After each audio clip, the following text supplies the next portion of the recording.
Hey everybody, it's teacher Melissa here from melissamillsonline.com. On my channel you will find videos all about teaching ESL online. I work for two companies, VIPKid and Gogokid. If you would like help getting hired with any of those companies, please look down in the description box for my referral links and codes. Today's video is going to be your top 8 tips for how to be successful at both VIPKid or Gogokid in your interview or mock. So these top 8 tips will apply to both the interview and mock. They're universal tips.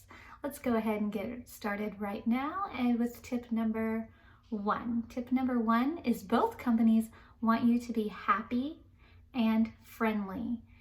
You need to keep a smile on your face and you need to seem energetic, but you don't have to be way over the top. I'm kind of a calm, quiet person in general, but I do get animated in my classes, but it's okay to keep your own personality. Tip number 2, you are happy and friendly, and you are also going to speak slowly and simply. And what I mean by that is, if I was going to ask the student their name, I would not do this. Hello, my name's teacher Melissa. What's your name? That's way too fast. You need to slow it down like this. Hello, my name is teacher Melissa. What is your name? And then you give the student time to respond. If I was going to introduce a direction when I'm speaking slowly and simply, I'm going to move on to tip number 3, which is use TPR. I have a whole video on TPR. If you don't know what TPR is, you can hit the iCard to watch that video. But TPR is using total physical response. It basically means talking with your hands or acting out what you want the student to do to help them create meaning. So on some of your slides when you're teaching, you're going to teach something like drag and drop. One thing you can do is go drag and drop, drag and drop. So that would be a form of TPR. When I said, what is your name? And then I cut my ear, that's all a form of TPR. So far we're going to be happy and friendly. We are going to speak slowly and simply, and we are going to use TPR. Let's move on to tip number 4. Tip number 4 is to use props that relate to the lesson. So in one of your lessons, you might be teaching something like feelings. Of course, I've put my feelings props. I cleaned up my whole desk and I moved all my props and now I don't know where they are. Don't do that before you're interviewing mock. Here we go. If I was going to teach feelings, I could hold up these props for happy and sad. So I can both act it out, happy, sad, and I can hold up a prop to show the student. That's going to make it a lot easier for the student to understand what I'm talking about. If you have some props, if you're teaching animals, you can use animals. A lot of times for props, I use my children's toys. I have 3 children and I have 2 girls and a boy, so I have a variety of toys that I use. If you don't have children where you have physical props, you can print out printable props. And if you don't know where to print those from, there are many Facebook groups that you can join for VIPKid that have printable props in them, or you can visit a website called teacherspayteachers.com. Some things on there do cost money, but if you click the free box, you can find free printable props in there. All right, tip number 5. Stick to the teacher tips.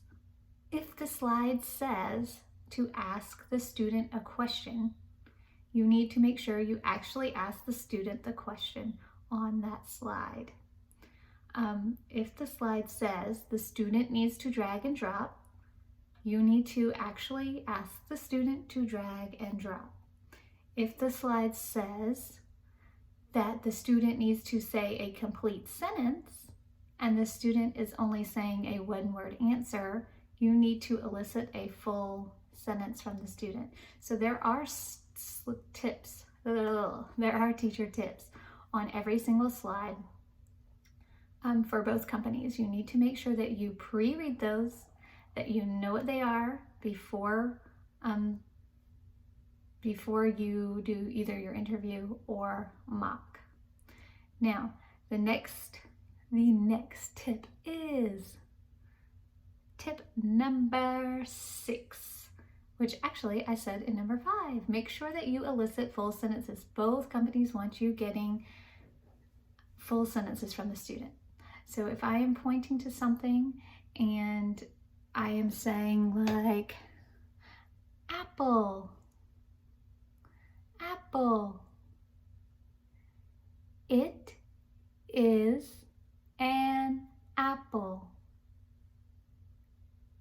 I want the student to say the whole sentence, okay? And if they have trouble, if they say it is apple or it is a apple, I can say it is an apple.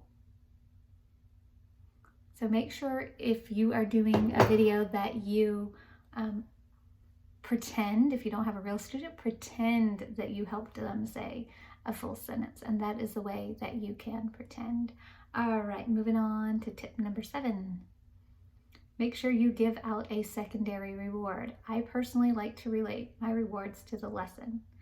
So if I was teaching the lesson on sports, I might give sport awards. For example, I'd say, you did well. You get a basketball. Basketball. Good. And then the next time they did something, you get a soccer ball. Okay, if I was teaching a lesson on colors, you can use anything.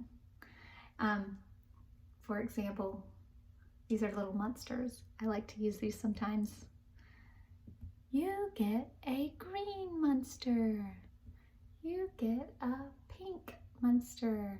You do not have to relate your rewards to your lesson topic. I just personally like to do that. Here are some rewards I've used before. Little trophies. Stars are with VIPKid. Gems are with Gogokid. Okay, although you can send gems to your students through VIPKid, but the official reward is stars. Okay, moving on to tip number 8. Are we on 8? Yes, we are. Tip number 8 is when you record, if you're doing a recorded mock or interview, I recommend that you put your phone horizontal, that's this way, horizontal, and that you stabilize your phone on a tripod or prop it up on top of your laptop. Open up your laptop and prop it up. What you don't want to do is hold it and be filming yourself, because then you're going to be moving all over the place and your video is not going to be stable. At this time, for VIPKid, you can record your interview. Your mock is live with VIPKid. Gogokid, my personal experience was that I had a recorded interview and mock, but I used my computer for those things. Okay, I hope you found these 8 tips helpful. I'm going to review them really quick for you. Be happy and friendly. Speak slowly and simply. Use TPR. Use props that relate to the lesson. Stick to your teacher tips, although it is okay to extend, but make sure you're addressing the objectives in the teacher tips. Number 6, pretend to elicit full sentences from the students. Number 7, make sure you give out a reward. And number 8, tip number 8 is to make sure you have a good environment for your interview and mock. That includes your lighting, have a background, and if you are recording the smart demo for VIPKid, make sure you turn your phone horizontal and stabilize it. Do not walk around with your camera going like this because it will make the video very shaky. I hope that you found these top 8 tips very helpful and that you are able to use them to get hired with VIPKid or Gogokid. I'd love to be your mentor and help you. Don't forget to hit the subscribe button and the bell to get the notifications for this channel. All right, guys, bye-bye. Happy teaching.